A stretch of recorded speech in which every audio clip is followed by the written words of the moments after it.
You're so annoying. Wow! Spell annoying. Oh. Alam ko yon. Spell annoying. Huwag mo na Spell annoying. Annoying. A. N. O. Annoying. Hindi, mali. Walang O? Kulang. U. Ay, mali. Tinanggal din? Wag na, tumigil ka na. Wala ka alam sa mga ganyang words. Annoying. Alam ko yung annoying. Annoying. Annoying, parang nagtataka ka. Ano nga nagtataka? Parang, hey, annoying ginagawa mo. Ang Bisaya lang po ang naitala sa Guinness Book of Record. Ha? Yes. Na? Among the dialects, Bisaya lang ang naitala sa Guinness. Ano? Oo, kasi isang salita, ang daming meaning. Tulad ng? Ang sa Bisaya, yung peace. Peace. Pwede kapayapaan. Peace. Yung peace, pwede muka. Peace, Yung peace, pwede isda. Peace, Yung peace, kung saan ka nakatira, peace 1, peace 2. Gano'n. At saka, pag may kaaway ka, ano? Pwede mo rin gamitin yung peace. Anong peace? Peace tea. Hindi silang tatawa sa patagalog-tagalog. Inglesan tayo. Don't dare me. Ano yung don't dare me? Huwag mo akong dalhin doon.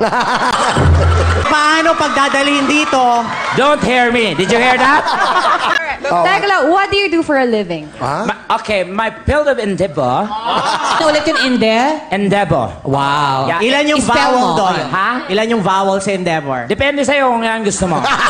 Vowel! Walang nagbabawil yan. Ano to, bawil tumawid? Nakamamatay? Vowel, hindi bawal? My God, you're getting into my nerves. Ano, nakakatawa ba? Do you speak English too? Your face, you're ugly. The feeling is mutual. Pag ikaw pag-aaralin ka sa ibang bansa, saan mo gusto mag-aral? Sa London.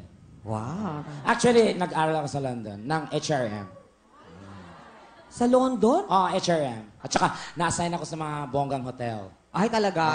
Ang ganda ng sosyal, mahal, at saka yung mga amenities.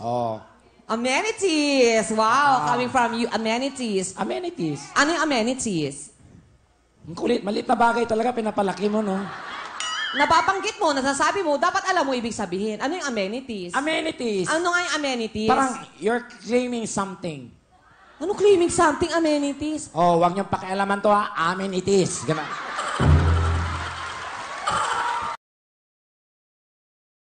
Saan? Anong school yan? Kalibel ng ng DL issue, ganon. DLSU? Oo, DL issue. Ang school naman namin is GSIS. Ang GSIS is yan yung sangay ng gobyerno yan, Tekla. Ano sangay? Ang tawag doon is acronym.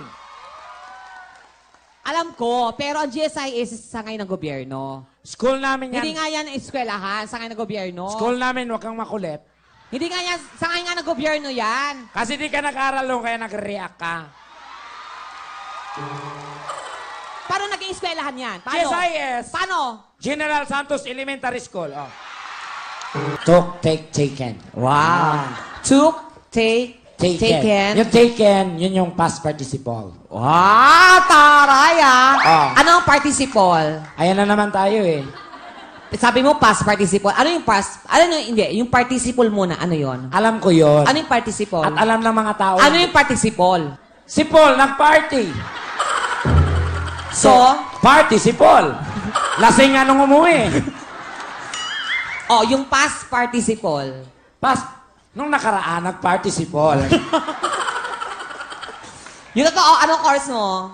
Bachelor of Science and Mass Communication. Wow, taray Major in Broadcasting. Minor in? Vulcanizing. Walang vulcanizing pag Tingnan mo yung mga rito-rito. Aminin mo na sa tao na nagparitoke ka, tapos ang usapan Ba't kailangan kong aminin sa kanila? Paritoke ka, Donita. Huwag mong ipilit yan. Ipipilit ko talaga yan. Inumpisahan mo ako, din tatapusin ko yan. So ako nagparitoke? Oo. Pinipili mo sa mga tao, nagparitoke ako? Ikaw. Oo nga, ako? Ako nagparitoke? Ako ba? Ako? Ako nagparitoke? So, sinong gusto mo? Ako. Putang ina, ako pala nagparitoke. So, kung ako nagparitoke, Punyeta ka, nilihim mo yung resulta? Gago, kung ako nagparito, ano to? Anesthesia lang ginawa dito? Kung ako nagparito kay Donita, ano ang hugot ko sa buhay? Ano ang dahilan ko? Maganda ako dati, nagsawa ako, pinaganito ko?